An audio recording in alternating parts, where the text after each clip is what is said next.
Hello again. Well, Sergeant Bowe Bergdahl has been in the United States for less than a day. He arrived this morning in Texas. And what are we hearing? Well, we're hearing that for 2 years he was locked up in a small steel cage. For 2 years. You sort of wonder why they would do that to someone that sort of joined ranks with them. Now, see, the thing is, we're fed information. And like mushrooms, they feed us a lot of crap. What did they tell us? Well, from different sources, like witnesses that were there, they were in his platoon, they said he's a deserter.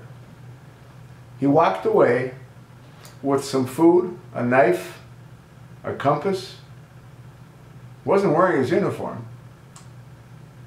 And he went to join and search out the Taliban. Now, you're trying to tell me that we're supposed to believe that they're going to take a guy that joined ranks with them, that gave them all kinds of intel, and they're going to lock him up in a box for 2 years. And then they're going to go target practicing with AK-47s. No. What has to happen is another one of these special committees need to be formed. And what has to happen is the American people need to learn the truth about those 5 whack jobs that Obama released. 2 years ago, Obama tried to release those same 5 guys. That was before Sergeant Bowe was ever even thought about. Folks, Sergeant Bowe is a patsy that's being used by this administration. No different than the way this administration used that video that some guy in California made to justify why Benghazi took place. They are always going to create whatever they want to create to cover up their screw-ups. I feel sorry for the American people. I feel sorry for the people that are clueless as to what's really going on. They're going to find out. They're going to find out the hard way. This is not going to end in a good way for anyone.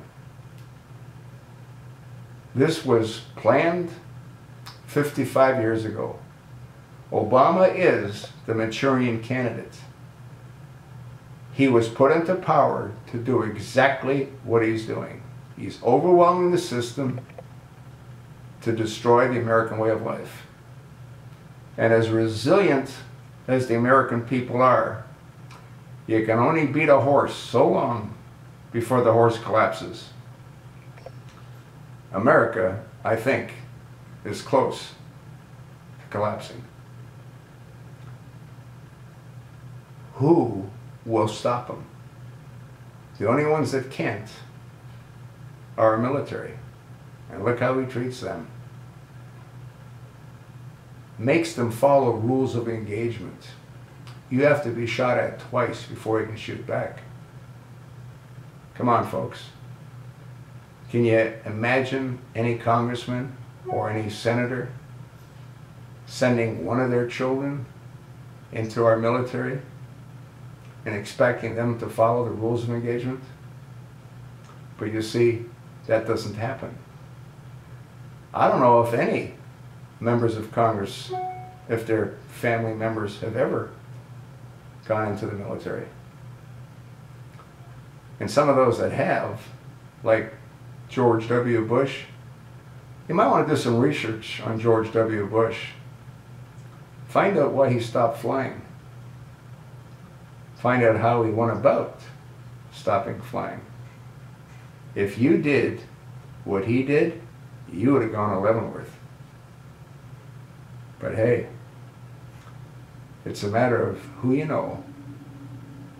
And Bush's father was president, as was Bush himself later on.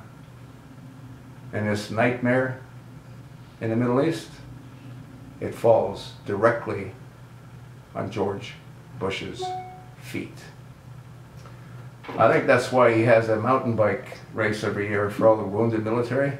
It's his way of alleviating alleviating his guilt, because he's the one that put them in the position that they're in. He's the one that had families mourn the loss of their loved ones, killed in action for no reason. None. None. No reason. Get it? None. I don't know if he'll ever get to see this video. I don't know if he did, if it would even bother him. People like him become somewhat immune to the carnage that they cause others, the pain that they cause others. Obama has the same problem. He could give a damn about the American people. That's what I think. So what do you think?